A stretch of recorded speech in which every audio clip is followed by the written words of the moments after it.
आइए बनाते हैं मूली के पराठे। तो शुरू करें। मूली के पराठे बनाने के लिए मैंने यहाँ पर ये 3 मूली ले ली है। ये अराउंड 400 ग्राम जितनी होगी। ये पराठे बनाने के लिए हम सिर्फ ये व्हाइट वाला पोर्शन होता है, जो ये व्हाइट वाला हिस्सा है, वही यूज करेंगे। तो इस वाले पोर्शन को मैं सबसे पहले कट करके एक बार साइड पे कर लेती हूँ। ये जो व्हाइट वाले पत्तेदार जो हिस्सा है, इससे हम सब्जी भी बना सकते हैं और मैं वही बनाने वाली हूँ, हम इसको फेंकेंगे नहीं। ये सब्जी सर्दियों के लिए बहुत ही ज्यादा हेल्दी मानी जाती है।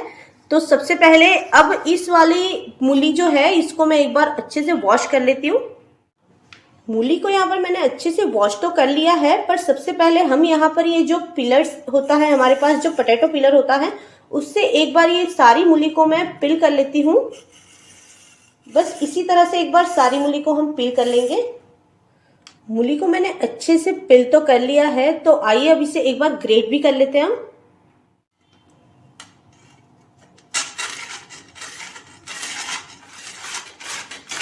फ्रेश मूली जब होती है तो वो बहुत ही इजीली ग्रेट हो जाती है, क्योंकि वो थोड़ा सा टाइट होती है। अगर थोड़ी सी भी पुरानी मूली होती है तो वो लूज सी हो जाती है, जिसे पकड़कर ग्रेट करना बहुत हार्ड हो जाता है, टफ हो जाता है।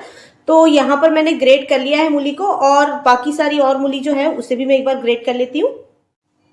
मैंने ये सारी मूली को यहाँ पर ग्रेट कर लिया है, पर सबसे पहले मैं इसके अंदर एक बार नमक और ऐड कर लेती हूँ। नमक ऐड करने से मूली के अंदर जो भी पानी का कंटेंट है वो रिलीज हो जाएगा, और उसके बाद हम ये जो सारा पानी है उसे एक बार निचोड़ लेंगे। उसके बाद हम इसके पराठे तैयार करेंगे। इसे हल्का हल्का सा मिक्स कर लेते हैं और इसे अराउंड 15 to 30 मिनट्स के लिए हम एक बार छोड़ देंगे, जिससे सारा पानी इसका रिलीज हो जाएगा। क्योंकि पानी का कंटेंट होने के बाद हम ये मूली के पराठे बनाना बहुत ज्यादा टफ हो जाता है। तो अभी मैंने इसको ढककर एक बार छोड़ दिया है। अराउंड 20 मिनट्स के लिए, 30 मिनट्स के लिए हम इसको वेट करेंगे, सारा पानी इसका एक बार निकल जाए। उसके बाद हम मूली के पराठे तैयार करेंगे। जब तक मूली से पानी रिलीज हो जाता है, तब तक पराठे बनाने के लिए आटा गूंथ के हम एक डो तैयार कर लेते हैं। तो डो तैयार करने के लिए मैंने यहाँ पर 1.5 कप जितना ये गेहूं का आटा ले लिया है। आटा गूंथने से पहले मैं इसमें थोड़ा सा नमक और डाल लेती हूँ। हम ज्यादा नमक नहीं डालेंगे और बिल्कुल ही रोटी जैसा सॉफ्ट सा डो ही लगाएंगे, ज्यादा हार्ड डो नहीं लगाना है हमें। बस अब इसी आटे से मैं एक अच्छे से डो रेडी कर लेती हूँ। डो तो यहाँ पर मैंने नीट करके तैयार कर लिया है। मैंने बिल्कुल सॉफ्ट वाला डो लगाया है, आप देख सकते हैं। बस अब इसे भी ढककर अराउंड 15 मिनट्स के लिए हम एक बार छोड़ देते हैं। मूली को रखे हुए अराउंड 15 to 20 मिनट्स हो गए हैं। तो अब एक बार हम इसका जो पानी है वो निचोड़ लेते हैं इस मूली के अंदर से। तो यहाँ पर पानी निचोड़ने के लिए मैं एक तो ये तरीका है वो यूज करती हूँ, जिसमें हम कुछ इस तरह से मूली को लेके ऐसे प्रेस करते हैं ना, तो आराम से इसका पानी निकल जाता है और बिल्कुल ही ड्राई हो जाती है हमारी मूली। और दूसरा एक तरीका और भी है कि इस तरह से आप एक बाउल ले लीजिए। मैंने यहाँ पर नीचे बाउल रखा हुआ है, उसके ऊपर ये कपड़ा है, और हम इसी कपड़े के ऊपर सारी की सारी ये मूली एक बार डाल देते हैं। आप देख सकते हैं बहुत सारा पानी आराम से रिलीज हो गया है। और बस अब इसी को हम अच्छे से बांध लेते हैं, और ये भी एक वे हो जाता है कि आप आराम से मूली का सारा पानी निचोड़ सकते हैं। बहुत सारा पानी अभी निकल गया है, बट मैं थोड़ा सा और प्रेस कर लेती हूँ इसको। ये प्रोसेस करने के बाद जब हम मूली के पराठे बनाते हैं ना, तो कभी भी हमारे पराठे फटते नहीं है। तो यहाँ पर मेरे पास ये ड्राई वाली मूली आ गई है, जिसके मुझे पराठे तैयार करने हैं। अब आप देख सकते हैं बिल्कुल ही ड्राई हो गई है ये। तो बस अब इसी ड्राई मूली से हम पराठे तैयार करेंगे। पर मैं हमेशा ही इस मूली के लिए एक बार तड़का लगाना जरूर पसंद करती हूँ, तो इससे इसका फ्लेवर और भी बढ़ जाता है। तो आइए मूली के पराठों के लिए एक तड़का और रेडी कर लेते हैं हम। मूली के पराठे की स्टफिंग तैयार करने के लिए मैंने यहाँ पर ये पैन ले लिया है, और मैं इसके अंदर 1 टीस्पून जितना ऑयल डाल रही हूँ। ऑयल अच्छे से हीट हो गया है, तो इसी टाइम यहाँ पर मेरे पास ये बारीक कटी हुई अदरक है, मैं वो डाल देती हूँ। एक बार अदरक को हम हल्का सा सौते कर लेंगे। अदरक अच्छे से सौते हो गई है, तो इसी टाइम मेरे पास यहाँ पर बारीक कटी हुई हरी मिर्च है, जो अराउंड 1 हरी मिर्च है, जिसके मैंने बीज भी निकाल दिए हैं। तो उसे भी एक बार सौते कर लेते हैं हम। हींग मैंने पहले इसलिए नहीं डाली कि जब हम सौते करते हैं ये अदरक या लहसुन जैसी चीज़ें तो बिल्कुल जल के काली सी हो जाती है, तो मैंने अभी डाल दी है इसे। हाफ टी स्पून जितना मैं यहाँ पर ये हल्दी पाउडर है वो डाल रही हूँ। इसे एक बार अच्छे से मिक्स कर लेते हैं। और अब हमने ये जो ग्रेट करके जो मूली को पानी निकाल रखा था, उस मूली को एक बार डाल देंगे और इसे अराउंड 2 to 3 मिनट्स के लिए हम कुक हो जाने देते हैं। हमें मूली ज़्यादा अभी कुक करने की ज़रूरत नहीं है, पर थोड़ा सा कुक करी हुई मूली होती है तो उसका फ्लेवर टेस्ट बहुत ही ज़्यादा अच्छा आता है।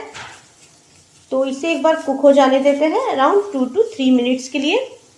नमक हम अभी इसमें बिल्कुल भी ऐड नहीं करेंगे, क्योंकि हमने पहले से इसमें नमक डाल रखा हुआ था जब हमने इसका पानी रिलीज करना था तब। तो नमक हम इसमें बहुत ही संभल के ऐड करेंगे, और अभी तो मैं इसमें बिल्कुल भी नमक नहीं डाल रही हूँ। इसे एक बार मैं कुक हो जाने देती हूँ 2 to 3 मिनट्स के लिए। मूली यहाँ पर अच्छे से कुक हो गई है, तो मैं थोड़ा सा नमक और डाल लेती हूँ। नमक हमने बहुत ही कम डालना है, वो ध्यान रखना है। और इसी के साथ यहाँ पर मेरे पास 1 टीस्पून जितना नींबू का रस है, वो डाल देती हूँ मैं। इसे अच्छे से मिक्स कर लेते हैं। और इस टाइम मैं गैस भी ऑफ कर देती हूँ, क्योंकि नींबू का रस डालने के बाद अगर हम गैस ऑन रखते हैं ना, तो जो फ्लेवर होता है वो हल्का सा बिटर हो जाता है, क्योंकि नींबू का रस जब भी कुक होता है तो वो अपना फ्लेवर बिटर कर देता है। तो मैंने अभी गैस ऑफ कर दिया है। तो मूली के पराठे के लिए स्टफिंग तो यहाँ पर बिल्कुल रेडी हो गई है। इसे मैं बिल्कुल कंप्लीटली कूल डाउन हो जाने दूंगी, उसके बाद हम इसके पराठे बनाएंगे। अगर ये स्टफिंग ज़रा सी भी गर्म होगी तो हमारे पराठे जो है वो बिल्कुल पक्का फटेंगे।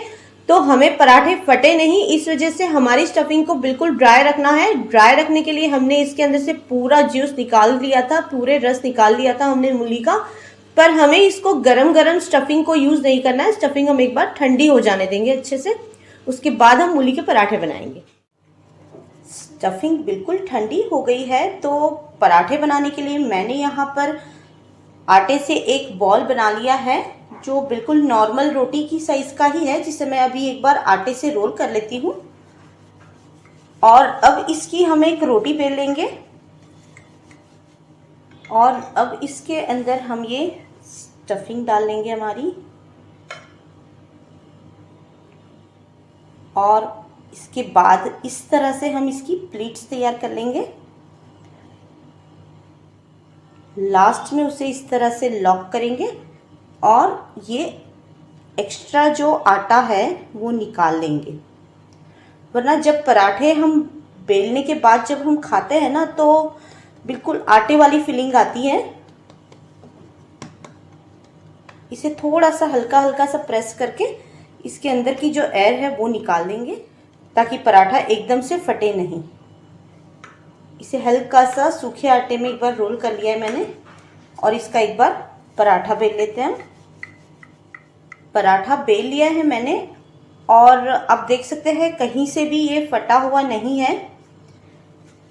मैंने ज़्यादा मोटा भी नहीं रखा है, बिल्कुल पतला सा पराठा बनाया है। तो आइए अब इसे सेक भी लेते हैं। तो पराठा सेकने के लिए मैंने यहाँ पर तवा तो लगा दिया है, बिल्कुल गर्म हो गया है हमारा तवा। तो उसके ऊपर मैं एक बार ये पराठा डाल देती हूँ। जब भी आप मूली के पराठे बनाते हैं और उसका जो ये स्टफिंग रेडी करते हैं ना, तो ध्यान रखिए कि उसकी स्टफिंग को अगर कुक करोगे तो बिल्कुल भी आप ढक के मत करिए। जब भी आप ढक के करते हो तो होता क्या है, उसका मॉइस्चर और निकलना शुरू हो जाता है, वो ड्राई बिल्कुल नहीं होता है।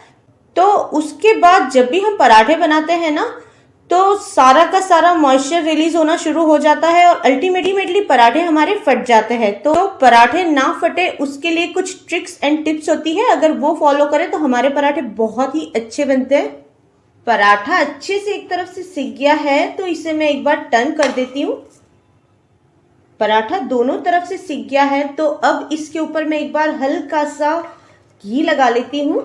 मैं घी ब्रश से लगा रही हूँ तो उस वजह से बहुत ही लिमिटेड क्वांटिटी में घी लग रहा है यहाँ पर।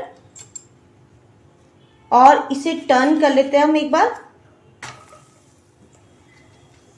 दूसरी साइड भी हम थोड़ा थोड़ा घी और लगा लेंगे और इसे अच्छे से एक बार प्रेस कर लेती हूँ मैं। ये देखिए अब पराठा फूलकर बिल्कुल तैयार हो गया है। बिल्कुल अच्छे से फूला है, अच्छे से कुक हो गया है।